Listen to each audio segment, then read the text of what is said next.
Až doteraz sa našej planéte podľa všetkého podarilo prekonať všetky predchádzajúce katastrofické cykly. Teraz je však opodstatnené očakávať, že Zem nebude schopná zmierniť tento súčasný cyklus.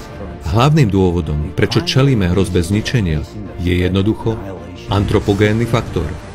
Konkrétne my, ľudia, sme viedli vojnu s oceánmi. Úmyselne sme zasahovali do schopnosti oceánu vykonávať samoregulačnú tepelnú vodivosť, masovým zamorením našich vôd, znečisťujúcimi látkami na báze uhľovodíkov. My ľudia sme spôsobili, že naše oceány sú absolútne neschopné odovzdávať nadmerné endogénne teplo do atmosféry, čo je nevyhnutná a neoddeliteľná funkcia. Momentálne sa v hlbinách Zeme nahromadil nadbytok deštruktívnej endogénnej energie a tá istá nahromadená energia má potrebu urýchlene opustiť zemské jadro. Takýto únik hmotou ohraničenej energie spôsobí devastáciu povrchu Zeme a jej atmosféry. Predstavte si túto udalosť ako posledný infarkt Matky Zeme.